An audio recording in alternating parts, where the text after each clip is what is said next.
Tapi ada juga yang ke bioskop untuk merayakan tangis bersama, terharu bersama gitu. Mungkin ruang untuk menangis di dunia sekarang gitu ya itu udah jarang gitu. Mungkin nggak tahu kesempatan untuk menangis itu di mana gitu. Mungkin ada orang yang harus kita jaga. Bioskop adalah salah satu ruangnya. Persis. Gelap. Orang nggak akan menjudge. Kamu nggak ada menjudge, kamu larut di situ menangis gitu ya. Jadi ketika layar dibuka gitu ya, itu kita seolah berpasrah untuk masuk ke kehidupan baru.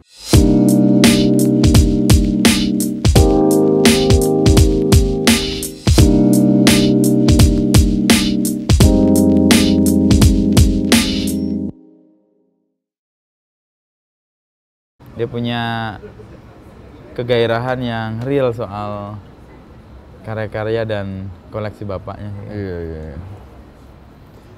Hebat ya. Fajar Siddiq nih ya berarti ya di atas Nasirun jauh ya gurunya. Jauh, gurunya. Dia kayak guru semua perupa yang sekarang top. Edi Hara, Haridono. Ya berarti gurunya guru. Iya, dia gurunya guru. Empunya empu lah. Iya. Nah kalau kemarin kita ngobrol soal posisi Nasirun sebagai kolektor atau dia menyebut pengepul, dia bahkan bikin rumah sendiri untuk khusus buat itu. Dia penghargaan atas orang-orang itu. Katanya kalau iman saya lemah ini udah kejual kemana-mana, tapi dia nggak merasa. Dia tahanin ya. Tapi itu Pak Nasirun lagi jauh. Hebat. Kemarin pulang dari Sydney kapan? 3 hari lalu. 3 hari Sebentar lalu. banget aku mas. Cuman dateng, terus habis itu screening, terus besoknya screening ada acara kedua, terus lusa pulang. Oh, oke. Screening di SXSW itu ya? Iya, di South by Southwest. Dia biasanya kan di banyak negara kan? Banyak. Dia Texas 2. ada. Jadi Austin, Texas sama ini yang cabang Sydney. Jadi nggak hanya film tapi ada acara musik. Iya. Makanya satu pesawat sama Isyana, sama Hindia, sama Ardito. Oh, dia karena mereka sesi musiknya. Musik. Oke. Nah, Budi Pekerti nih, kita langsung ngomong nih Budi Pekerti. Prosesnya bagaimana kemudian bisa jadi film panjang keduanya Regas ya? Iya. Aku tuh selama COVID kemarin itu ngamati sosmed banyak banget. Dan entah kenapa di sosmed itu tiba-tiba aku menemukan banyak video ibu-ibu marah tiba-tiba itu viral. Jadi video 15 detik isinya ibu-ibu lagi marah-marah. Entah dia sedang menegur seorang kurir gitu misalnya. Dia ada kurir yang paketnya salah lalu dia mengumpat ke kurir itu. Atau ada yang disuruh petugas untuk nggak boleh lewat sini terus dia marah mengumpat gitu. Itu viral gitu. Jadi videonya isinya marah-marah tok. Nah, nggak lama setelah itu keluar meme, keluar video parodi, keluar kayak video animasi yang memparodikan si ibu-ibu ini. Kemarahannya menjadi sesuatu yang lain. Iya, sesuatu yang lain. Dan nggak cuman itu tapi of course di komen netizen membuli habis-habisan gitu. Wah, nggak punya tata krama, nggak punya sopan santun. Masa sampai berkata-kata kasar kayak gitu sih gitu. Dan seperti klasik pattern yang berulang, ibu-ibu ini dituntut melakukan permintaan maaf. Jadi aku melihat gila ini patternnya berulang, dia viral karena video 15 detik itu dibully terus permintaan maaf. Nah, habis itu ibu-ibu ini pada curhat gitu di sosmed mereka yang dibully itu di story gitu yang kayak udah dong jangan bully aku bahkan sampai pulang ke rumah aja aku takut gitu karena tetangga-tetanggaku ikut membuli aku gitu. Aku sampai harus pindah kerjaan nih karena di kantor aku dikeluarkan gitu-gitu. Jadi sedemikian banyak bullying untuk mengejat satu orang hanya dari video yang kita sebenarnya nggak tahu ibu-ibu ini marah kenapa kan. Aku kadang mikir barangkali di rumah dia lagi ada masalah sama keluarganya gitu. Atau dia lagi terbelit utang yang banyak sehingga terpercik emosi yang gede gitu. Atau lagi capek gitu kan. Netizen nggak nyoba mencari tahu itu gitu. Tapi langsung yang penting tuh bully aja gitu. Itu yang pertama Mas ini. Yang kedua itu kejadian lainnya adalah banyak keviralan guru-guru yang memberi hukuman pada seorang siswa. Jadi aku melihat ada tiba-tiba ibu guru viral karena memotong rambut atau poni siswa yang terlalu panjang. Dan ini kayak masih berlanjut sampai sekarang. Berlanjut gitu. Ada juga yang viral karena sepatu yang tidak sesuai seragam itu sepatunya disita gitu. Terus banyak netizen yang komen, itu kan sepatu itu belinya dengan harga mahal dan haknya dia, kenapa langsung main sita begitu dan segala macam gitu. Jadi guru-guru yang memberi hukuman ini itu karena di videoin gitu, direkam, itu tiba-tiba banyak hakim yang lain gitu yang kayak ini nggak tepat nih hukumannya, dan orang itu nggak mencoba tahu bahwa apakah hukuman ini emang jangan-jangan sudah sepembicaraan antara si siswa dengan si guru gitu, kesepakatan mereka gitu. Kadang mungkin siswanya ada yang juga nggak bermasalah dengan itu, tapi netizen yang membuli habis-habisan membuat para guru-guru ini akhirnya dari sekolah ada resiko untuk dikeluarkan juga karena nama sekolah jadi terbawa-bawa segala macam. Aku coba men-throwback ke belakang yang aku 10 tahun lalu waktu sekolah gitu. Rasa-rasanya sebelum ada handphone itu tidak ada kejadian viral guru menghukum, itu tidak ada gitu. Tidak ada yang dipersoalkan. Tidak ada yang dipersoalkan, betul. Guru menghukumnya ada. Guru menghukumnya ada. Menghukum untuk ya misalnya lari keliling lapangan, push up, membersihkan itu berbagai macam ini banyak. Sekolahku dulu ini ngomelin tiang listrik sampai tiang listriknya bengkok. Itu mah mau sampai kapan? Iya, kayak gitu-gitu. Nah, jadi aku pengen mempertanyakan apakah dengan adanya gadget ini sekarang dan media sosial ya, fungsi pendidikan ini menjadi tidak optimal gitu ya, karena guru menjadi agak ada kekhawatiran dalam memberikan hukuman pada anak gitu. Dan intervensi dari sosial masyarakat dan pressure-nya itu ya. Masyarakat ikut ngajarin gitu. Padahal dia nggak paham konteksnya, nggak ngerti apa maksud dari pemberian hukuman ini. Itu. Gitu kan. Nah, dua ini yang aku kombinasikan. Satu yang ibu marah-marah viral sama hukuman yang tiba-tiba mudah viral. Makanya ceritanya kan tentang guru BK gitu di suatu SMP yang tiba-tiba viral karena waktu dia lagi ngantri beli kue putu, itu di Jogja itu kan ada kue putu kan. Dia lagi ngantri di pasar, ada yang nyerobot gitu. Terus dia negur si penyerobot itu. Tapi karena terjadi konflik, tegurannya itu keras gitu ya. Di video kerekamnya dia itu lagi marah-marah doang gitu, marah-marah dan mengumpat. Nah, netizen mengira, wah ini kok seorang guru BK kok kelakuannya kayak gini sih, nggak punya budi pekerti, nggak punya manners. Dibully, dicaci maki, dan sampai sekolah pun juga namanya terbawa-bawa dan ada resiko dia dikeluarkan dari sekolah.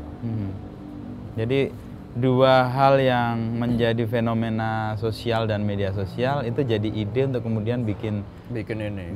Nah, untuk film ini kan film panjang kedua ya. Yang pertama itu sangat fenomenal lah, itu Penyalin Cahaya dapat berapa? 17 atau 12 ya? 12 Piala Citra. Dan sekarang ini juga dinominasikan 17 ya, FFI. Gue penasaran aja sih.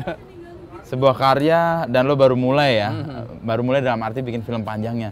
Berturut-turut mencapai yang tinggi itu nggak capek? Berat nggak? Pressure-nya gimana? Ya, pressure sih nggak ada. Aku mungkin karena bawaannya emang aku suka banget sama film. Suka banget sama film, jadi setiap aspek itu aku sama kita nyebutnya head of department gitu. Head of department itu director of photography ya, itu yang menentukan kamera. Art director yang menentukan artistik di dalamnya, editor gitu. Itu tuh kita diskusinya serius banget. Jadi kalau orang lihat, diskusi serius banget sih. Nggak tahu ya, tapi mungkin karena kita saking senengnya gitu. Jadi misalnya dengan sinematograferku si Gunnar Nimpuno itu ya kita diskusi gitu. Oh ini konsepnya pencahayaan di sini adalah pencahayaan seperti ring light gitu. Framingnya adalah seperti frame di dalam frame, karena sekarang itu setiap orang itu mudah di framing dengan frame vertikal handphone, gadget.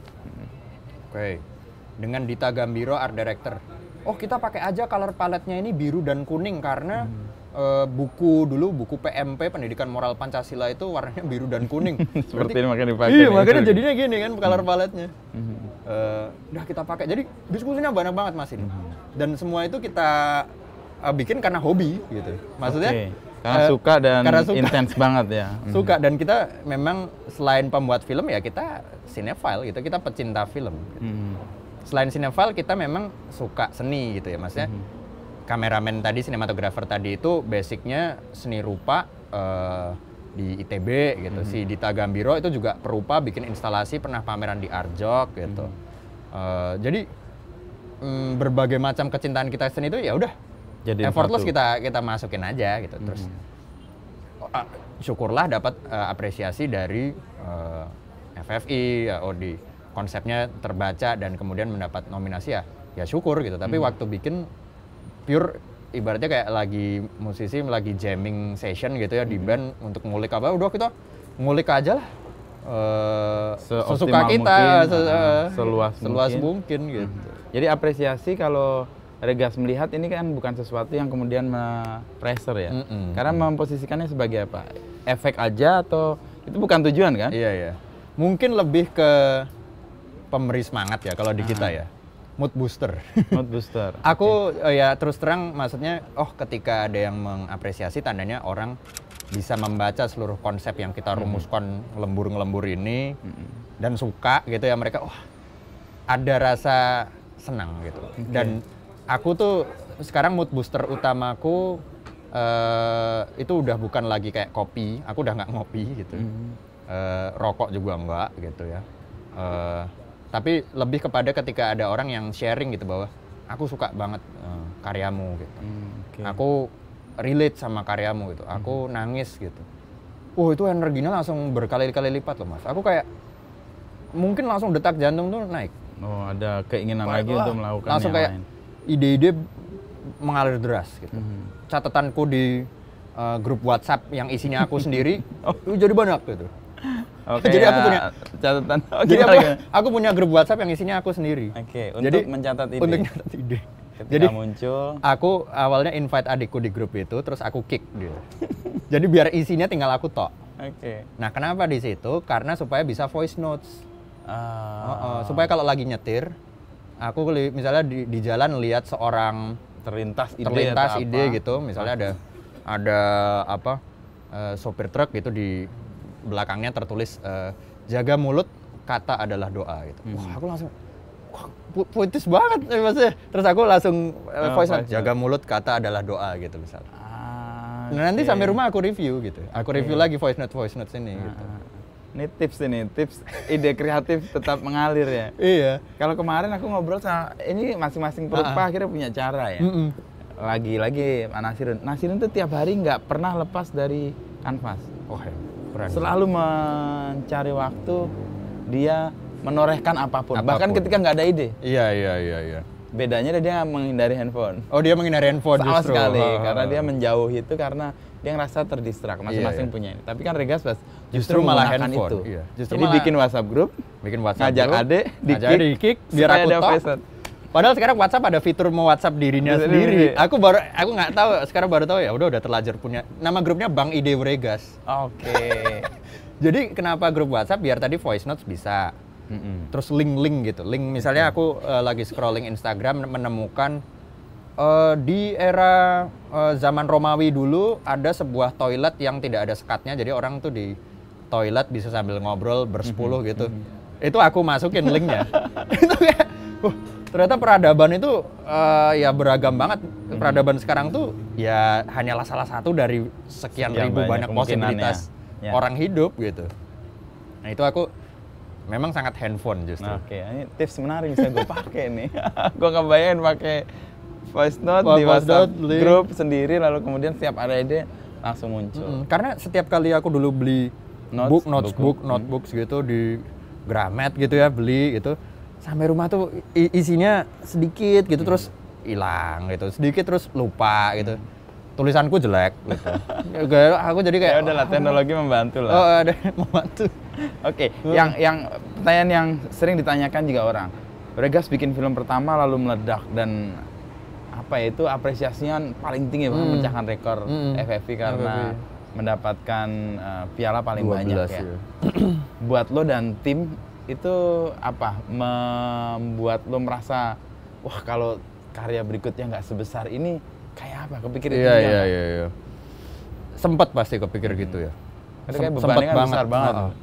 Terutama datang curhatan dari para timku, sinematografer, art director, editor gitu, yang mungkin lebih kayak, wah BTW ntar kita film kedua apa ya gitu. Jadi apa? Iya. jadi apa ya? Ntar orang expect gitu.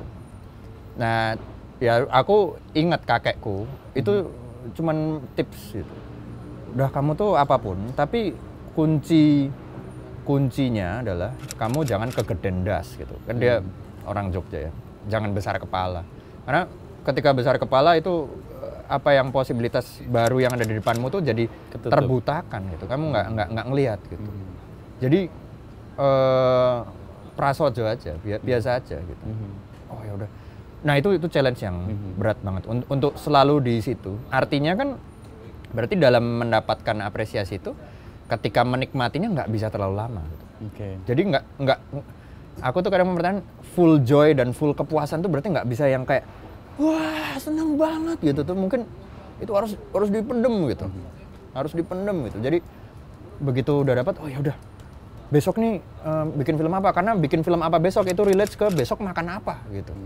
Besok aku harus nyari rezeki apa, karena rezekinya hanya datang dari film ini gitu kan.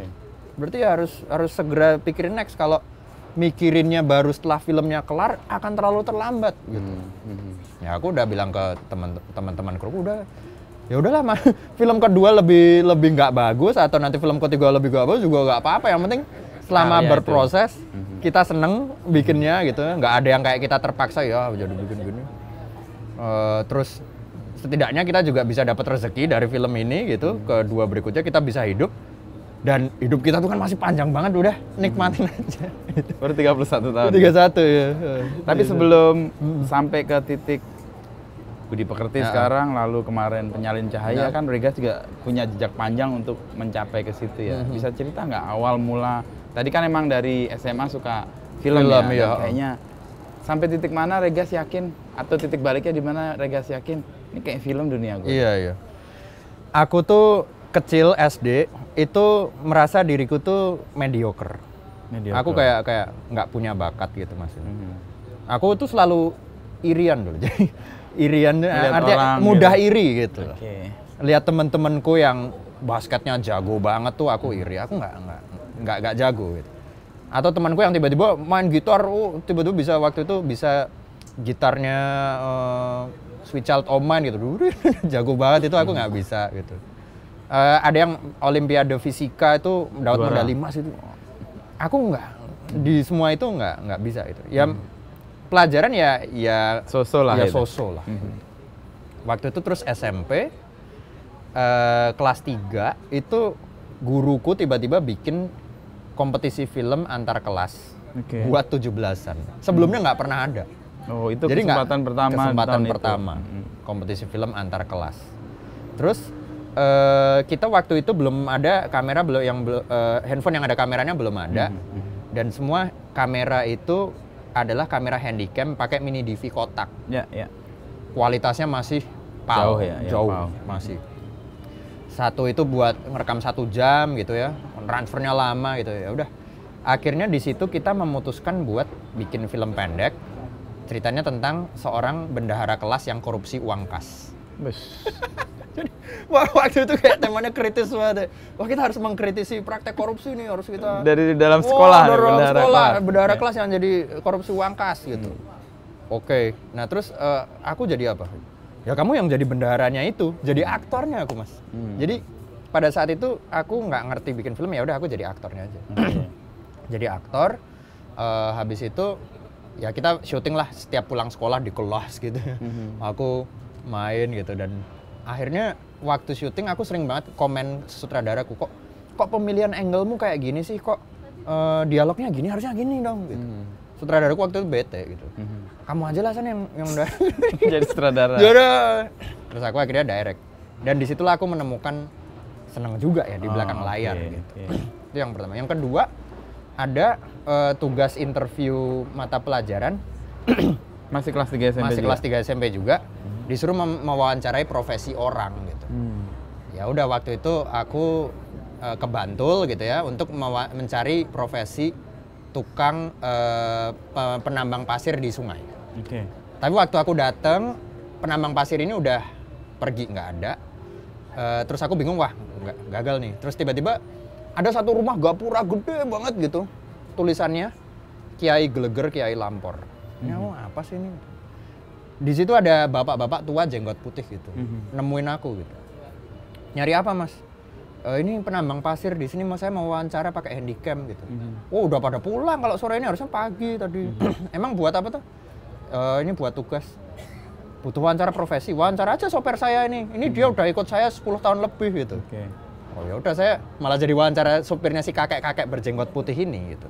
Saya wawancara sopir itu gimana Pak suka dukanya dalam berprofesi gitu kan.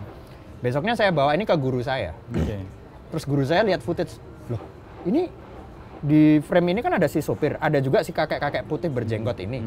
Kamu tahu nggak ini kakek-kakek putih ini siapa? Nggak tahu Pak. Ini tuh Joko Peke. Oh ketemu Joko Peke itu Joko Peke pertama. Seniman pelukis almarhum. Iya. Suwargi Joko Peke. Suwargi Joko Peke. Itu Joko Peke gitu. Loh, itu siapa Pak? Aku nggak tahu. Waktu itu ngambil di Bantulnya di rumahnya. Di daerah Kembaran itu. Iya. Kasihan Ya. Makanya yang tulisan Kiai Geleger Kiai Lampor itu di gapuranya Joko Peke. Di gapuranya itu. Loh, kamu mending balik ke sana kamu wawancara dia gitu. Dia seniman besar. Wah, aku nggak tahu, aku malah wawancara sopirnya. Terus besoknya aku balik ke sana, wawancara Pak Joko Peke. Dia tanya, "Loh, ngapain kok balik? Kan kemana udah?" Saya sekarang mau wawancara Pak Joko Peke-nya. Terus ya udah saya pakai handycam itu ngerekam beliau, cerita mulai dari gambarnya yang celeng, terus Avandi sebagai gurunya. Terus dia suka ke soto Kadipiro itu, wah aku keluar di situ. Itu tahun berapa kamu SMP? 2006. 2006 atau 2007. Jadi setelah pulang dari situ, tak edit gitu. Tak edit, tak masukin tugas, guruku seneng dapat nilai bagus. Nah, di situ pertama kalinya Mas Ino, aku kayak dari yang satu tadi sisinya fiksi, yang ini dokumenter. Dua-duanya sama-sama seneng. Dan kesenangannya bukan dari kamera, tapi dari editing sebenarnya. Jadi ada program Windows Movie Maker dulu, editing yang sangat linear gitu ya. Tapi aku suka banget membangun itu, kayak bikin orang tersentuh, orang terharu tuh aku suka. Gitu. Nah habis dari situ SMP lulus, aku bikin film perpisahan gitu ya sama teman-teman SMP ku. Gitu. Mungkin Mas Ino juga kenal Oscar Baskoro itu. Itu si Oscar tuh teman SMP ku, dia yang justru ngajari aku ngedit pakai Sony Vegas. Ada program. Jadi teknologi baru ya. Dulu aku collab sama dia, jadi Oscar lah editornya gitu. Aku direct, Oscar ngedit gitu. Lalu kita masuk SMA, SMA De Brito. SMA yang sama. Di situ ada ekstrakurikuler sinematografi. Oh, Regas langsung memilih itu sebagai ekstrakurikuler. Itu baru tahun kedua ekskul itu muncul. Gurunya dulu di tahun pertama Yosep Angginun, sutradara Mas Angginun. Mas Anggi. Terus di tahunku Mas Anggi udah nggak ngajar, digantiin yang ngajar Mas Bayu Prihantoro, itu juga filmmaker Jogja. Udah, disitulah aku belajar semua basic, ngedit lah, cara pakai aperture kamera, cara nulis skrip itu aku belajar semua. Jadi kerjaanku waktu SMA itu kalau pulang sekolah, yang lain nongkrong di Burjo gitu, itu aku syuting. Lalu pulang sekolah ambil itu sama gambar. Sama apa? Ngambil gambar. Ya. Aku setiap hari bawa handycam ke sekolah. Pulang bikin film pendek yuk. Ceritanya tentang seorang yang dikejar preman, padahal premannya mau nanya tentang jam berapa gitu. Udah syuting, yang main teman-teman semua gitu. Bikin kleper-kleperan gitu, jadi kleper tuh kita gergaji itu terus gitu nggak tahu, pokoknya waton ceklek gitu kan. Bikin. Nah habis itu ya udah bergulirlah niat besar banget untuk bikin menjadi film tuh seneng sutradara gitu. Dan waktu itu kan ada yang kemudian Regas sangat dikenal itu Perenjak ya. Perenjak iya. Nah sebelum Perenjak kan ada tahap-tahap yang lain. Gimana itu sampai kemudian sampai ke situ ya. Nah SMA itu kan udah bikin film. Nah aku memutuskan untuk kayaknya kalau gini aku mau kuliah film deh. Oh SMA udah punya tujuan mau kuliah film. IKJ. Padahal milih IKJ? Karena waktu itu yang ada jurusan film cuma IKJ. Ada isi, terus kemudian ada waktu itu kampus-kampus lain ada, tapi waktu itu kalau nggak salah lebih ke televisi sebenarnya. Yang perfilman cuma IKJ. Ya udah, aku SMA-nya IPA, terus mau kuliah di IKJ, terus daftar, dikabarin keterima, seneng banget. Itu dari satu angkatan yang ke IKJ aku tok gitu. Berangkatlah masuk IKJ. Terus habis itu di IKJ itu aku setiap semester emang harus ada tugas bikin film gitu. Jadi mulai dari yang temanya cinta, semester berikutnya temanya kebencian, semester berikutnya temanya budaya gitu. Terus setiap semester aku bikin, belajar semualah dari nol, nulis skrip, syuting pakai kamera seluloid gitu Mas Inu, yang baru pertama di IKJ gitu, yang kalau kena cahaya dikit aja kebakar gitu, stres banget aku syuting pakai itu kayak. Jumlah seluloidnya terbatas tapi kita harus bikin film 15 menit gitu. Harus kan. diukur banget. Diukur banget nih kayak begitu adegan aku tuh deg-degan gini kayak and cut gitu. Cutnya nggak boleh lama-lama gitu. Aduh please sekali lagi tapi latihan dulu supaya waktu take nggak terbuang gitu. Mereka latihan dialog, waktu take mereka grogi kan karena digituin. Sorry bentar gitu. Malah nambah aduh gitu kan. Deg-degan gitu. Ya udah habis itu di IKJ bikin film pendek banyak sampai film kelulusan itu aku bikin suatu film pendek judulnya Lemantun. Itu Mas ini mau nonton di YouTube bisa.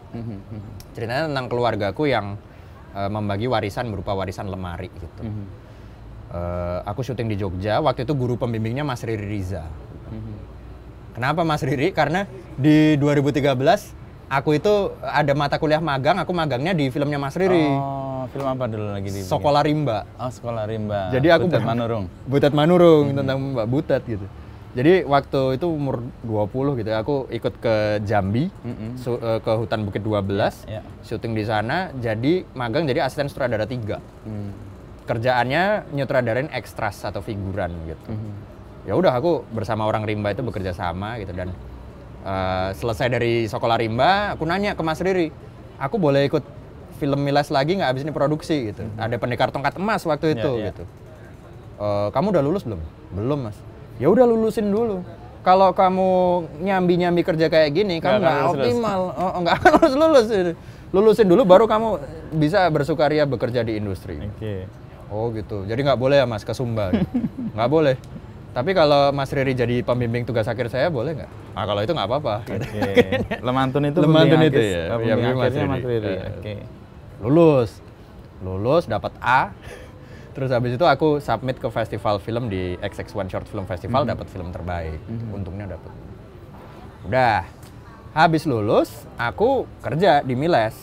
Jadi asisten sutradara. Memenuhi janji. Beberapa film waktu itu masih ada Nyanyian Musim Hujan, ada Apa Dengan Cinta 2, itu aku jadi behind the scene. Terus Atirah, filmnya settingnya di Makassar tuh aku juga jadi behind the scene. Tapi kan ketika kerja di industri, aku tetap mikir harus punya showreel atau portofolio sendiri kan. Kalau enggak, gimana membuktikan aku sutradara bisa jadi director gitu kan. Akhirnya aku ketika bikin film selalu bikin filmnya di Jogja dengan teman-temanku di Jogja. Namanya Studio Batu. Wulang. And the gang. Bersama Wulang. Jadi relasi teman-teman se-SMA, Oscar, Wulang itu satu koneksi. Jadi Wulang itu pada saat itu adalah art director dari film-film pendek kami. Gitu. Jadi kalau dia backgroundnya seni rupa gitu ya, pokoknya segala macam desain itu Wulang. Nah, titik baliknya itu sebelum Perenjak itu adalah waktu itu Mas Inu ingat nggak 2014 itu ada hujan abu dari Gunung Kelut. Sampai Jogja itu ya. Parah bangetnya malah di Jogja. Waktu itu kita lagi hunting lokasi buat filmku Lemantun itu gitu. Aku lagi cuman bangun-bangun pagi hujan abu semua gitu. Tertutup jalan gitu kan, pohon gitu, lebat banget. Kita mau nyetir aja jarak pandang cuma 5 meter. Nah, ini bahaya banget, nggak usah hunting lokasi di rumah aja gitu. Nah di rumah, aku ambil kamera, aku rekam aja semua footage hujan abu itu mulai dari pohon lah, rumah, genteng, udah aspal segala macam. Aspal gitu kan. Nggak tahu mau jadi film, udah bikin aja dulu. Besoknya waktu hujan abu udah selesai, aku ngajak Wulang gitu. Kita kayaknya kemarin footage kemarin tuh mahal juga ya. Masa nggak diapa-apain gitu? Kalau bikin dokumenter kayaknya kurang gitu ya. Gimana kalau kita bikin film eksperimental aja gitu? Akhirnya si Wulang, oh ya udah kita mah mau bikin apa gitu. Nah, Gunung Kelut itu kan legendanya ada roh lembu sura, roh berkepala banteng. Roh berkepala banteng yang menjaga gunung itu. Gitu. Gimana kalau kita bikin itu? Gitu. Oh yowes, aku bikinin topengnya gitu. Wulang bikin topengnya dari bubur kertas gitu. Dia pernah nunjukin aku tuh. Dia pernah nunjukin ya. Terus temanku Yodi, aktor, ya dia bukan aktor tapi dia ya suka berakting aja. Kita pakaikan topeng itu terus tubuhnya di body painting. Terus kita meminta Yodi untuk, Yod, kamu nari ya, jadi Lembu Sura gitu. Wah, aku nggak bisa nari gitu, dia bilang. Ya udah nari apa aja lah yang kamu tahu gitu. Nanti kita respon gitu. Akhirnya karena dia itu fansnya JKT48, dia nari JKT48, Fortune Cookies. Jadi dia nari, kita rekam gitu, mau menari aja kita rekam gitu. Pulang bikin kayak apa kostum-kostumnya gitu. Setelah itu kita kombinasikan dengan footage si Hujan Abu. Iya, Hujan Abu sebelumnya. Jadilah suatu film pendek 10 menit. Budgetnya 35.000 cuman buat bikin topengnya itu. Kertas, ya karena kan bubur kertas itu. Kita isinya teman-teman semua kan. Ternyata film itu terseleksi di Berlin International Film Festival. Itu 2000 berapa? 15 ya. Jadi aku kayak, hah? Waktu aku ngasih tau teman tuh, serius itu si Yodu nangis. Gitu. Jadi kita submit dan mungkin programmer Berlin pada saat itu melihat film ini sebagai eksperimental dan sangat menunjukkan bagaimana masyarakat Jawa menyikapi bencana itu dengan cara yang berbeda dengan pemaknaan, dimaknai dengan ketawa gitu, dengan bahagia gitu. Ya karena mereka menjawab, loh di dekat gunung berapi, tapi ketika bencana kok mereka kayak biasa aja dan malah happy itu ya. Saya menjelaskan ya karena setelah itu tanah jadi subur dan bisa ditanami lebih bagus gitu. Jadi itu udah siklus yang wajar aja gitu. Dan konsep bencana di Jawa kan bukan sebuah malapetaka kan. Kan kalau Merapi kan Mbah Petro sedang memberikan keseimbangan baru.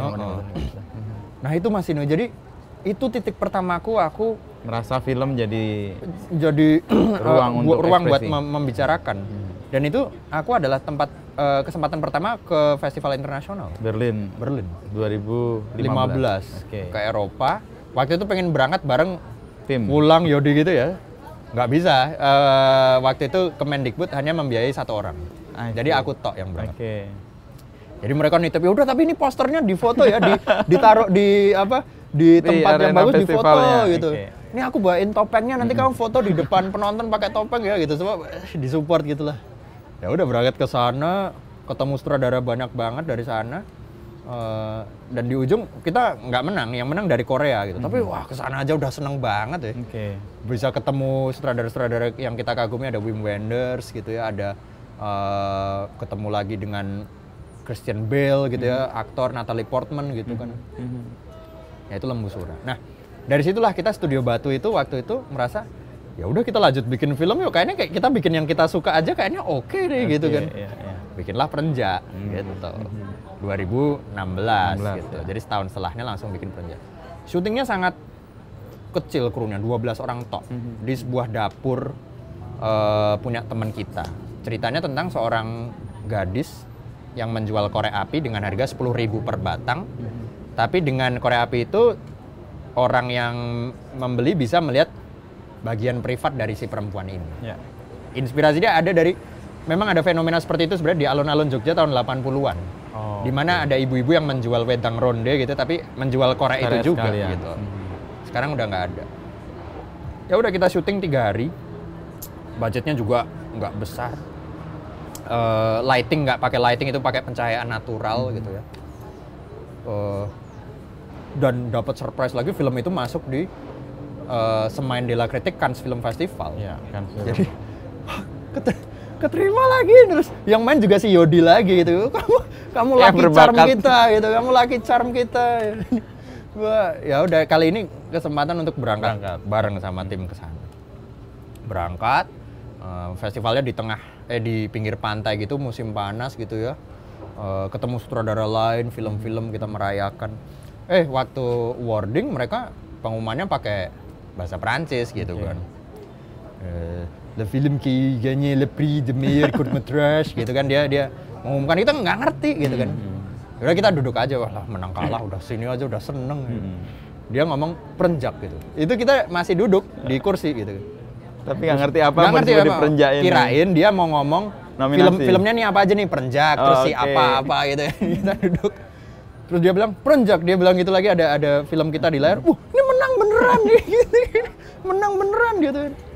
Wah ya udah terus gemeter aku. Oke. Gila aku ini festival yang aku pelajari semuanya dari kuliah gitu, film-filmnya. Wah, dikasih kesempatan, seneng banget gitu. Dan untuk hal-hal yang sifatnya eksperimental semua ya? Iya. Dan dilakukan dengan kesenangan? Dengan kesenangan. Jadi mungkin gara-gara kesenangan nggak ada pressure ya. Yeah. Jadi sangat free gitu. Ya udah menang. Waktu pulang ke Indonesia juga apresiasinya bagus, dapat Piala Citra pertama kita dari FFI. Terus habis itu banyak di festival lain juga gitu.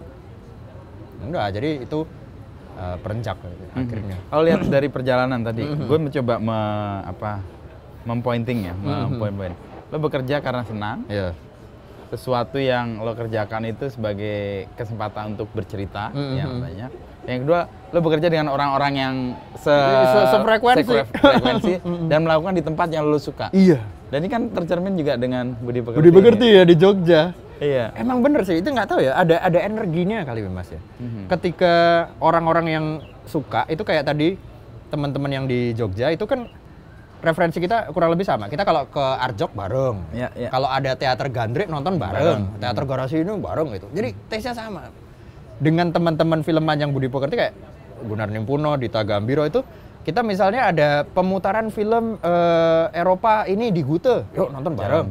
Ada pertunjukan monolog di Salihara, datang bareng gitu. Jadi ininya sense-nya kita ini bagus itu sama gitu. Nah, dikombinasikan dengan tempat-tempat yang kita familiar, itu lebih membantu kayak aku meletakkan kamera sebetulnya. Oke. Aku tahu banget ini di Jogja itu kalau misalnya di Prawiro Taman, di Ngambilnya jam dari 3 sore itu cahayanya bagus banget masuk ke gang, semua tekstur genteng yang merah itu kelihatan, udah ini harus jam 3 gitu. Atau misalnya di Pasar Beringharjo gitu ya, wah ini jam sekian ini crowd-nya paling oke, wah tempat yang dikenal. Jadi emang aku mulai paham itu kenapa Alfonso Cuarón bikin film Julia Romas, settingnya di Meksiko di tempat masa kecilnya, ya mungkin karena memang ada kedekatan energi itu ya. Dan kemampuan dia melihat image atau gambar yang akan diterjemahkan di dalam filmnya itu. Oke. Tapi kan kalau dalam perkembangan kan nggak mungkin ada di satu tempat terus menerus kan. Iya, Pasti tuntutannya Regas kan juga komunitasnya juga kan nggak hanya di situ. Nah, untuk membangun misalnya kan kembali ke hal yang sangat dasar dan membuat ini dilakukan dengan gembira kan, orang sefrekuensi di tempat yang menyenangkan atau yang udah dikenal. Nah, untuk membangun tim atau untuk bikin project yang di luar itu gimana caranya? Ya itu biasanya kita harus ibaratnya kalau bahasa Jawa dolan. Gitu. Dolan itu main ya. Jadi misalnya suatu saat kita pengen bikin film settingnya di katakanlah di Bali. Gitu. Kita harus meluangkan waktu mungkin 2 bulan gitu ya untuk entah itu pulang pergi Bali atau tinggal seminggu di situ. Oke. Untuk kita tidak melihatnya dari kacamata yang orang yang baru datang terus melihat segala kemenarikan yang ada lalu mentah-mentah kita terjemahkan aja. Tapi kita tinggal makan makanan sana, hidup seperti berinteraksi orang dengan sana gitu. Dan privilege apa yang bisa dimiliki untuk itu adalah waktu, Mas. Jadi aku merasa sebetulnya privilege paling besar itu adalah waktu, ketika kita punya timeline produksi yang besar, budget yang cukup untuk mengakomodir sang waktu tersebut. I see. Kalau misalnya aku dikasih kayak kesempatan, oke, kamu sama kameramenmu, art directormu, soundmanmu, kostum desainer, makeup semua, silahkan monggo ke Bali 2 minggu. Kerjanya jalan melihat tok gitu. Wah, itu bakalan seneng banget. Itu nggak ada pressure. Kita nggak ada pressure skenarionya mesti gini atau nanti cari lokasinya yang mudah aja ya. Pokoknya melihat segala macam aja. Misalnya tiba-tiba kameramanku lihat mau nggak pakai pasar ini, karena di pasar ini ada sebuah gapura yang kalau kita naruh kamera dari belakangnya itu ada lubang yang membuat si tokoh itu terdistorsi mukanya gitu. Nah itu hanya bisa ditemukan ketika ada keleluasan waktu. Itu ya. Itu aku makanya selalu request, please kalau berkolaborasi sama aku, aktor atau kru, aku nggak pengen kalian mengambil pekerjaan lain di saat yang sama. Tapi pure untuk ini ya kita sepakati bareng terms-nya gitu ya, seperti apa yang ideal menurutmu. Tapi kita bener-bener yang dipikirin cuma ini. Karena beda Mas ini. Beda ketika orang tuh memecah. Terpecah ya. Gitu. Oke. Ketika ada yang dituangkan tuh kayak, wah akan enak banget lah. Kayak rasa kreatifnya tuh Keluar semua. gitu. Itu yang juga dilakukan di Budi Pekerti ini. 3 bulan pertama kan Iya. kayak mendalami budaya, hidup di situ. Bener. Sehingga mungkin ini bayanganku mengkonfirmasi sih. Dialog atau ekspresi yang muncul bukan dialog ekspresi yang dimintakan, tetapi sesuatu yang muncul dari pemahaman dia di wilayah itu. Bener. Sama seperti aktor gitu ya. Kemarin kan yang main ini ada Mbak Ine Febrianti, Wisasono, Angga Yunanda, sama Prilly Latuconsina. Ya. Berempat itu nggak ada yang sehari-harinya berbahasa Jawa. Padahal filmnya 60% bahasa Jawa. Oke. Mbak Ina sama Mas Dwi ya mungkin ada sedikit karena ada keturunan Jawa. Ya. Tapi Angga itu orang Lombok. Prilly itu orang Sunda Ambon. Angga ini yang jadi muklas kan? Makanya jadi muklas. Iya, jadi muklas. Okay. Jadi pengetahuan bahasa Jawa zero. Aku bilang Prilly juga. Nah, untungnya aku dibantu seorang dialect coach namanya Mas Banyu Bening. Aku diskusi sama Mas Banyu, ini enaknya gimana yang ngajarin? Kayaknya mereka harus belajar dari nulis aksara Jawa dulu. Wah, tenane Mas, aku bilang beneran ya? Iya, karena supaya dia bisa tahu bagaimana membedakan to dan to gitu. Atau do dan do gitu. Itu semuanya pakai ujung lidah dan segala macam gitu. Wedi gitu. Wedi itu kan artinya takut dan wedi pasir gitu. Wah, itu harus dibiasakan. Jadi kerjaannya mereka berbulan-bulan melafalkan itu. Melafalkan itu, membiasakan. Terus aku bilang, enggak, Pril, kalau aku ngomong sekarang, aku nggak akan ngomong ke kamu pakai logat Jakarta gitu. Aku ngomong ro kowe nganggo basa ku ngene, nek kowe ora ngerti takon gitu. Kalau kamu nggak tahu tanya gitu. Kalau kamu bahasa Jawa gitu. langsung dia bingung-bingung. Dia kayak oh iya, nah gitu. Jadi mereka kan iya Kak. Ya, gitu. Satu-satu gitu. Dan untungnya Angga Prilly itu mau memberikan 2 bulan waktunya buat untuk belajar reading tok gitu. Nggak banyak loh, karena mereka banyak yang bilang, Kak, aku biasanya reading sama film lain itu kebanyakan cuma seminggu sebelum syuting atau 2 minggu sebelum. Ini 2 bulan. 2 bulan. Dan aku sangat membutuhkan waktu itu karena bersama aktor tuh aku malah justru menulis ulang cerita biasanya. Dari yang awal disiapkan. Berarti ada ruang untuk aktor beradaptasi dengan apa yang terjadi ketika 2 bulan atau 3 bulan persiapan. Iya. Kayak misalnya si Prilly gitu. Aku kan menulis karakter Tita gitu ya. Prilly ini ceritanya jadi Tita yang penjual baju bekas gitu. Aku menulisnya dari point of view-ku sekarang yang aku bukan penjual baju bekas dan aku seorang laki-laki. Aku misalnya menulis dialog ketika dia berbicara ke ibunya gitu. Bu, kalau aku dituduh yang salah ya aku bilang yang sebenarnya lah gitu. Misalnya begitu. Aku tanya ke Prilly, kalau kamu ngomong ke nyokap kayak gini nggak? Enggak sih Kak gitu. Aku ngomongnya lebih kayak ya udahlah Bu, kalau misalnya aku yang dituduh yang salah ya mending aku bantu ibu untuk ngomong yang sebenarnya gitu, lebih ada gitunya ya? Ada beda Kak gitu, nggak kayak gini. Oh ya udah, itu aku revisi langsung gitu. Aku revisi langsung di laptop sambil reading gitu ya. Makanya reading 2 bulan ini aku butuhkan gitu. Biar skenarionya nggak hanya dari point of view ku tok, tapi gitu. Dari si pemeran yang akan menjadi tokoh di situ.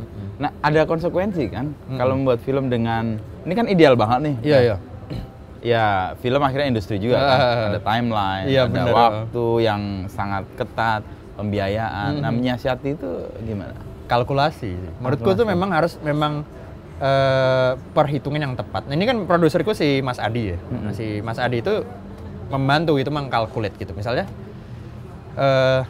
oke, kalau kebutuhanmu readingnya segitu banyak, kamu butuh ada dialect coach. Nanti di Jogja kau butuh seminggu tinggal di sana, dolan gitu, main gitu. Oke, budgetnya segini guys, gitu. Oke.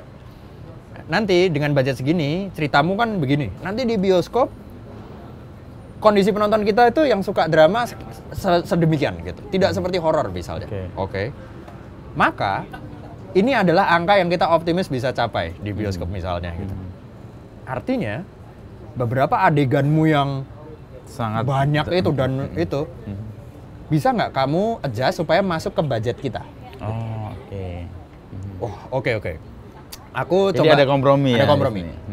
Tapi justru kompromi itu bukan berarti aku mengorbankan kreatif, tapi justru malah mengkaji ulang gitu. Misalnya aku membuat sebuah scene katakanlah di kolam renang gitu. Di Budi Pekerti ada suatu scene di kolam renang yang aku secara visual cantik, akan sangat kombinasi antara warna biru nanti ada pelampung kuning ini kayak cantik banget. Sinematik banget. Lalu ketika dikaji kolam renangnya sewanya butuh ngeblok itu sehari mahal banget gitu misalnya. Terus tiba-tiba butuh ada tim safety karena di kolam renang nanti kalau ada yang tenggelam bagaimana gitu, mahal. Aku kaji ulang ini bener-bener penting nggak impactnya ke konflik cerita agar jangan sampai nanti ini dibuang waktu editing gitu. Padahal udah cost-nya banyak banget gitu. Iya.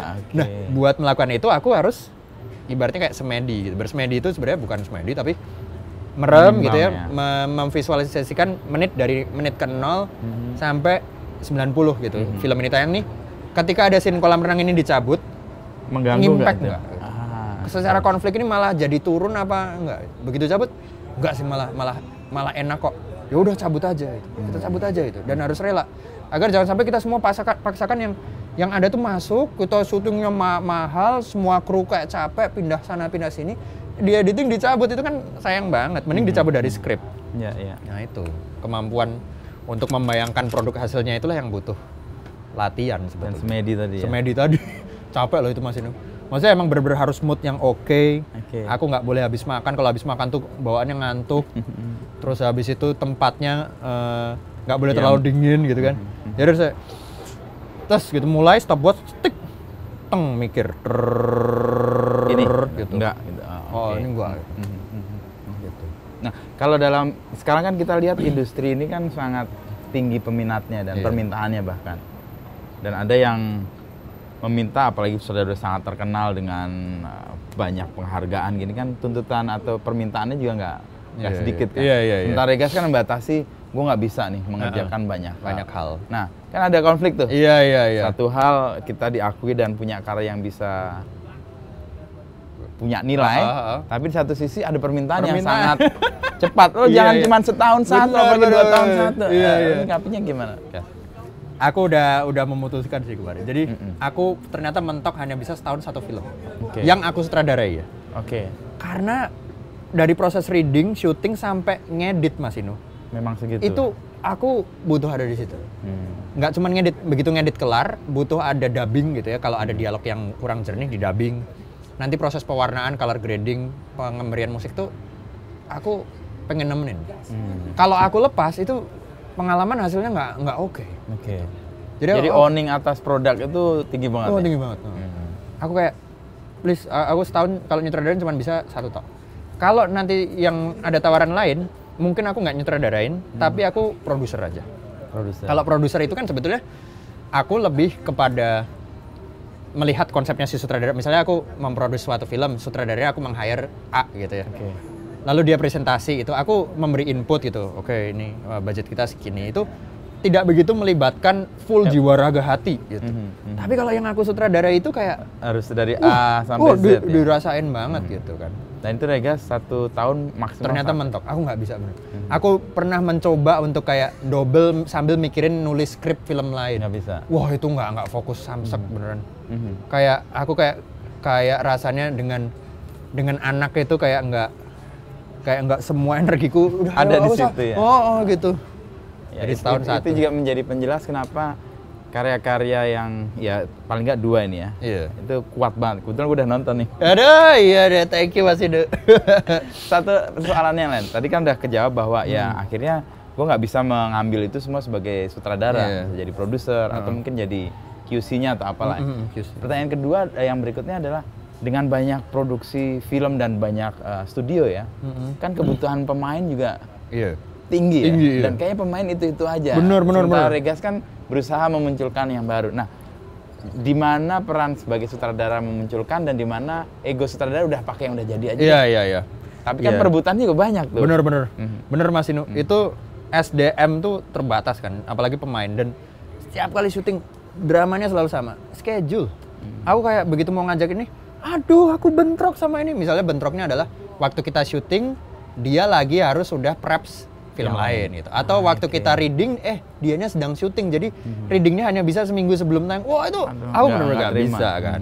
Jadi ini emang challenge yang harus dihadapi bersama. Dan aku paham pasti para PH dan lain-lain sutradara itu lebih memilih untuk bekerja dengan para aktor yang katakanlah sudah berpengalaman gitu ya. Karena mungkin mereka, kan memang sudah ada pengalamannya yang sudah pernah, maka nanti ya delivery actingnya pasti sudah tertakar gitu. Tapi aku di sini pengen, tapi di luar sana banyak sekali pemain yang actingnya luar biasa gitu. Dan caranya adalah memberikan kesempatan dan regenerasi gitu. Nah, aku sangat mengusulkan memang mereka itu mendapat kesempatan untuk bermain gitu ya. Misalnya katakanlah suatu PH gitu. Mencari scouting pemain yang katakanlah memang sesuai dengan karakternya, sesuai dengan tertulis yang di script dan delivery actingnya oke gitu. Karena dengan begitu penonton pun akan terpukau gitu ya dengan performanya, dibicarakan jadi word of mouth, dan kemudian nanti ya setelah filmnya rilis, kalau kita mau mengajak film lagi, sang aktor tersebut sudah mendapatkan pengalaman serta orang-orang juga sudah melihat kualitasnya. Gitu. Jadi anggapan bahwa penonton Indonesia itu kemudian wah kalau misalnya yang diajak adalah bukan yang katakanlah memiliki followers banyak, maka itu enggak seperti itu gitu. Penonton itu malah justru sangat melihat performa pemain ini bisa mencuri perhatian mereka atau enggak. Sangat kayak oh si ini ya gitu. Dan dengan begitulah industri kita bisa semakin banyak mengembangkan talenta ya, gitu. Memunculkan talenta-talenta baru. Shortcut yang sering gue dengar sih, ini juga konfirmasi ke sutradara. Kan banyak sutradara memilih artis yang sudah terkenal, yang followernya banyak, harapannya marketingnya bisa lebih cepat. Tapi itu juga nggak selalu menjamin juga. Itu bukanlah jadi suatu formula pakem. Karena banyak juga Mas Inu yang katakanlah suatu film yang tidak dengan formula followers itu ya boom juga gitu. Jadi adalah pada akhirnya bagaimana kita menciptakan word of mouth bahwa film ini memang film yang bagus gitu. Dan pernah ada kutipan yang gue selalu dengar tuh, apa, gambar itu membuat orang terpukau, tapi cerita membuat orang duduk berjam-jam. Iya benar. Itu kekuatan cerita kan akhirnya, bukan hanya soal aktornya ganteng, aktornya cantik gitu. Karena bagiku manusia itu makhluk narasi. Manusia itu punya otak yang bisa merangkai peristiwa satu ke peristiwa lain gitu. Jadi kebutuhan akan cerita dari zaman purba kita di dalam gua dulu sampai sekarang masih selalu ada. Gitu. Cerita itu bisa menjadikan kepuasan, menjadikan humor, ketawa, menjadikan tempat buat kita ketakutan bersama, menjadikan suatu tempat buat jatuh cinta, ya cerita itu selalu ada. Jadi makanya saya selalu meluangkan waktu paling banyak untuk menulis skenario. Biasanya skenario itu saya 7 bulan kalau nulis. Karena itu roh dari sebuah filmnya ya. Rohnya ya. Dan itu metode yang dipakai para penyampai kebenaran kan, cerita. Iya benar. Filsuf, akademisi, bahkan nabi. Benar. Gitu. Jadi memang cerita ya. Maka teori tentang retorika gitu ya, bagaimana kita menceritakan itu tuh saya belajar banget gitu.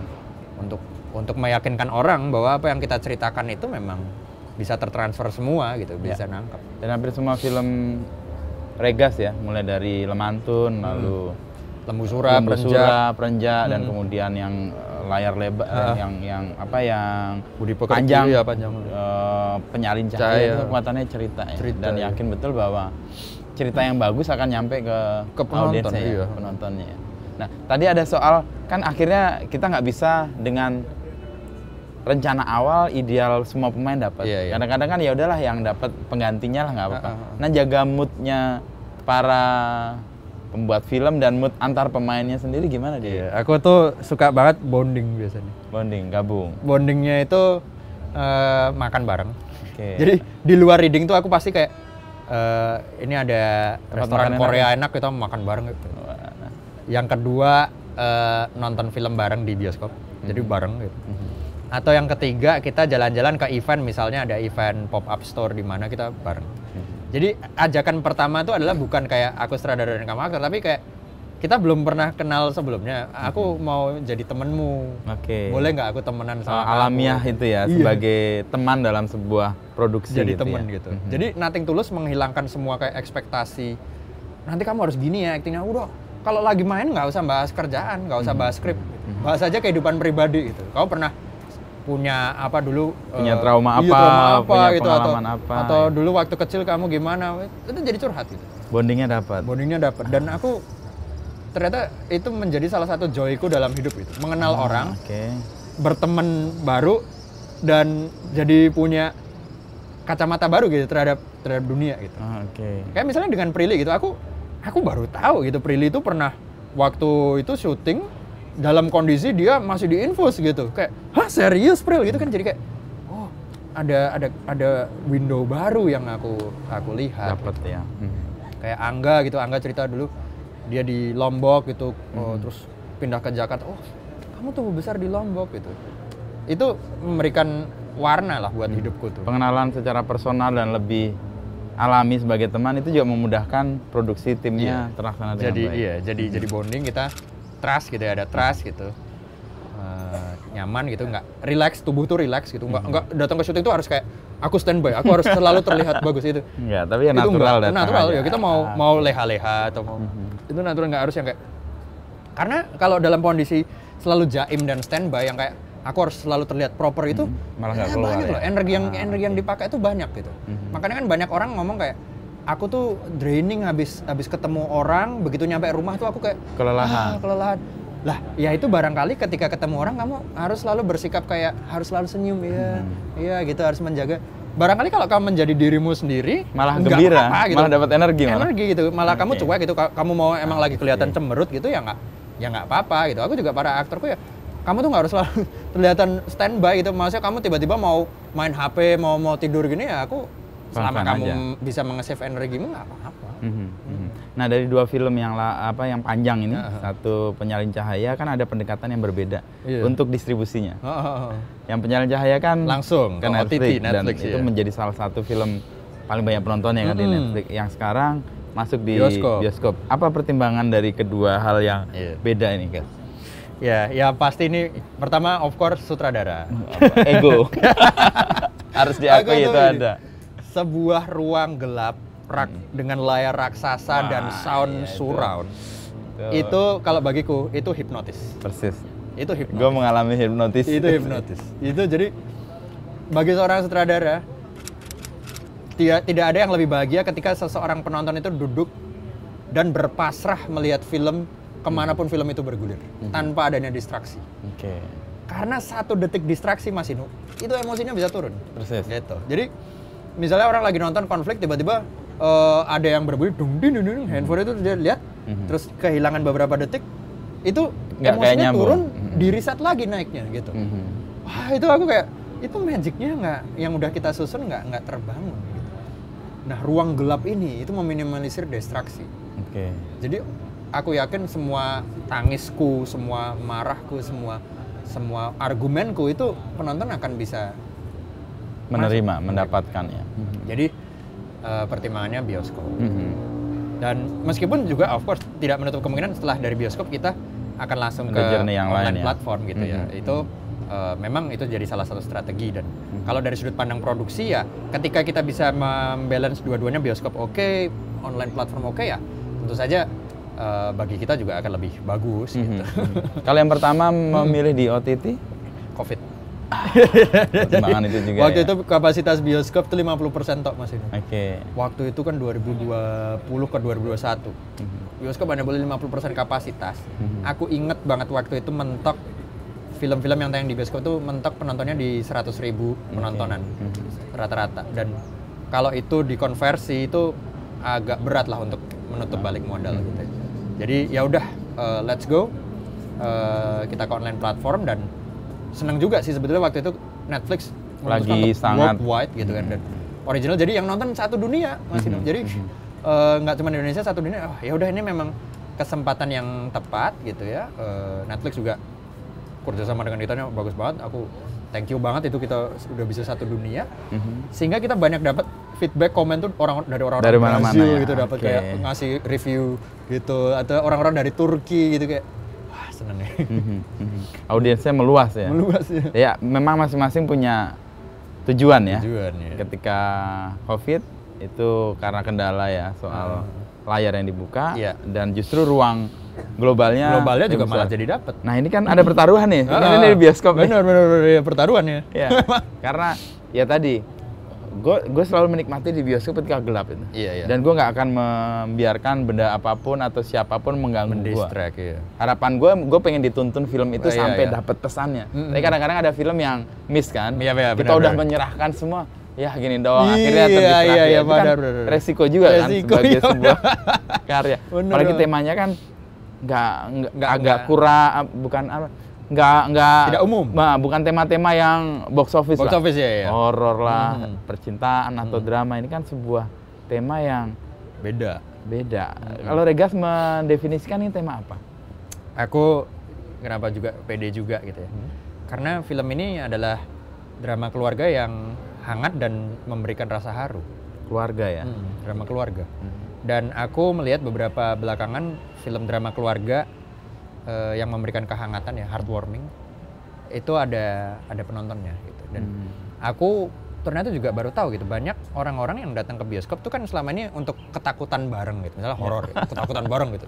Wah, rame-rame merayakan ketakutan atau merayakan action bareng gitu kan. Wah, bombastis jedar-jedar gitu kan. Tapi ada juga yang ke bioskop untuk merayakan tangis bersama. Terharu bersama gitu. Mungkin ruang untuk menangis di dunia sekarang gitu ya, itu udah jarang gitu. Mungkin nggak tahu kesempatan untuk menangis itu di mana gitu. Mungkin ada orang yang harus kita jaga gitu untuk aku nggak boleh kelihatan nangis. Kalau aku nangis nanti orang itu malah jadi kepikiran gitu. Atau kalau di kantor aku nggak boleh kelihatan nangis, nanti profesionalitasku dipertanyakan, dan dipertanyakan ini orang bisa menghandle kerjanya nggak? Meskipun sekarang tentu saja kesadaran akan kerapuhan dan kesehatan mental semakin besar ya. Tapi kan tetap orang insecure terhadap dirinya sendiri, entar orang berpendapat apa itu masih banyak gitu. Bioskop adalah salah satu ruangnya. Persis. Gelap. Orang nggak akan menjudge. Kamu nggak ada menjudge, kamu larut di situ menangis gitu ya. Jadi ketika layar dibuka gitu ya, itu kita seolah berpasrah untuk masuk ke kehidupan baru gitu di situ kan. Begitu layar hitam keluar cahaya itu kayak kita terlahir kembali. Ini seseorang guruku ini yang menceritakan ini, kita berpasrah untuk dilahirkan kembali di bioskop. Namanya Mas Arif, dia seorang sinematografer gitu ya. Arif Mbah. Kita berpasrah untuk kehidupan baru. Jadi perayaan akan heartwarming dan keluarga ini mungkin bisa mengisi relung penonton yang hilang gitu. Yang selama ini tidak dia dapatkan di kehidupan. Dan gue sebagai penonton awal merasakan itu sih. Setelah nonton, ini di-spill sedikit ya. Iya. Setelah nonton tuh gue nggak mau kemana-mana, gue diam gitu. Thank you. Dan gue merefleksikan hal-hal yang tadi lo sebut di awal. Lo kan meriset sesuatu yang ada di sekitar kita ya. Dan ini kemudian lo tampilkan di layar, dan ini jadi hal yang harus kita percakapkan gitu. Ternyata sikap kita, perilaku kita, keinginan kita untuk menghakimi orang lain itu berdampak luas. Padahal kita kadang-kadang nggak ngerti tuh konteksnya, tujuannya apa, dia ada masalah apa. Nah, cerita Ibu Prani itu kan kurang lebih menggambarkan. Terus ketika selesai nonton, gue cuma berpikir, selama ini gue berbuat jahat juga. Barangkali ada yang nggak kita sadari. Dan gambar-gambarnya Regas ya, khas lah. Secara sinema itu membuai mata juga kan, dan membantu untuk gue sendiri ngerasa benar di ruang yang gelap kita terhipnotis dan kayak ngobrol sama diri sendiri. Dan genre ini kayaknya kayaknya cari film yang bisa kita menangis bersama dan menghangatkan hati kita bersama. Nah ini sebenarnya award tertinggi bagiku tuh kayak komentar Mas Inu gini. Maksudnya penonton adalah award tertinggi. Jadi penonton yang datang memberi cerita gitu. Mas aku jadi inget ibuku gitu. Atau kayak waktu Toronto kemarin, ibuku tuh guru, aku nangis nonton ini gitu. Wah itu bagi sutradara tuh bahagianya luar biasa. Ternyata yang kita rancang tuh nyampe ya gitu. Itu energiku itu. Ya. Tapi kan kadang-kadang kita nggak bisa meminta atau mengharapkan orang punya pengalaman yang macam-macam. Itu kan kayak kita kreator gitu biasa ya udah di los aja. Apa yang akan direspon atau apa reaksi orang atau respon orang yang sudah lah. Tapi yang jelas kita mengupayakan semua yang kita miliki supaya harapannya adalah seperti itu. Iya, itu aku nggak apa-apa karena aku selain sutradara aku juga sebagai penonton film begitu juga. Jadi misalnya aku kayak ada temanku yang misalnya suka banget film dari Prancis yang judulnya ini gitu kayak wah gila itu. Aku bilang apa sih bagusnya gitu misalnya gitu. Ya nggak apa-apa. Mungkin kayak selera selera dia ngopi gitu, dia sukanya kopi robusta, aku sukanya arabica gitu ya nggak apa-apa gitu kan. Selera kan beda-beda. Okay. Nah dari 2 film, gue kan nonton dua-duanya. Ini jadi lo tadi memancing gue. Gue 2 scene yang, nah gue baru kepikir sekarang, yang membantu gue mendapatkan momen paling kuat di 2 film. Yang pertama Penyalin Cahaya, yang kedua Budi Pekerti. Yang pertama tuh naik motor sama yang ibu di kebun bunga, yang beli bunga. Dipeluk dari belakang. Itu satu itu. Dan yang kedua yang ini pas naik apa mobil carry atau apa beli bakso. Dua-duanya sedang dalam perjalanan. Gue merinding nih cerita. Nggak tahu gue. Akhirnya nggak tahu, gue merasa gue dibantu untuk melihat perjalanan gue sendiri. Kan di momen yang kuat itu kita kan kayak larut kan. Nah ketika larut ini kan lagi jalan. Oh iya, gue dalam perjalanan ini selama ini melakukan hal-hal yang sama atau gue tidak mengakui apa yang sedang terjadi. Benar. Dan kayaknya dua-duanya pakai alat transportasi. Ternyata mungkin Mas ini ya, aku juga baru kenapa ya dua-duanya sama alat transportasi baru keinget tadi gitu. Mungkin karena aku punya memori yang gede banget bersama bapak ibuku dulu itu selalu naik mobil dari Jogja ke Semarang. Jadi dulu kita pernah tinggal di Semarang, terus rumah keluarga di Jogja, pulang pergi naik mobil. Atau dari Jogja ke Jakarta gitu. Dan di mobil itu pagi-pagi itu jam 5 bapak ibuku tuh selalu kursi tengah itu, kita mobilnya van gitu. Van panjang gitu. Kursi tengah tuh dicabut, dikasih kasur. Buat aku sama adikku tidur. Jadi waktu pagi jam 5 aku masih tidur sama adikku di Bopong. Tidurin situ. Jalan ke Semarang. Langsung jalan. Begitu jalan bangun-bangun lo kok udah terus mereka surprise nih kita mau ke Pangandaran gitu, ke pantai gitu, di surprisein. Terus di jendelanya dikasih celemek gitu ya, jendela dibuka biar dipadas, itu jadi kayak korden gitu.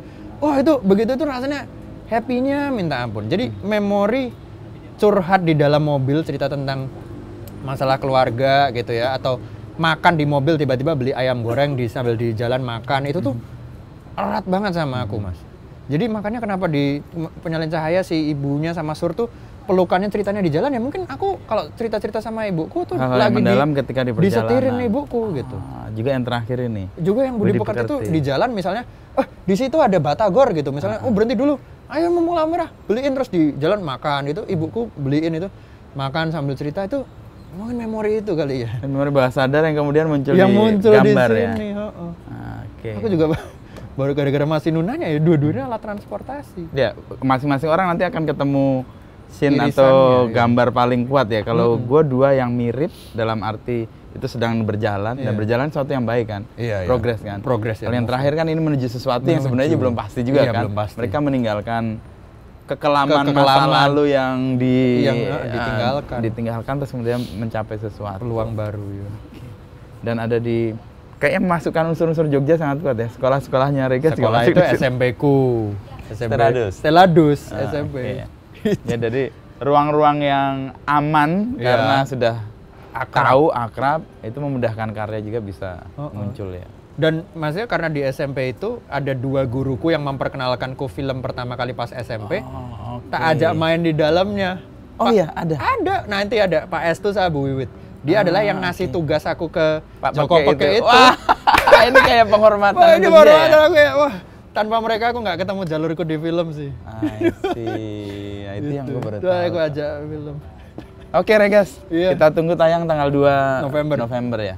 Dan hati-hati yang ingin hangat dan ingin berpelukan dengan keluarga atau apapun yang ingin disampaikan di ruang gelap yang menghipnotis itu, Budi Pekerti kayak punya ruang untuk memberinya. Amin. Thank you Regas Mas Inu. Ya. Wah, mantap. Kapan-kapan kita kerja lagi bareng. Iya. Kelatak bareng. Mata atau yang sekarang lagi rame itu banyak klotok. Kopi klotok. Klotok.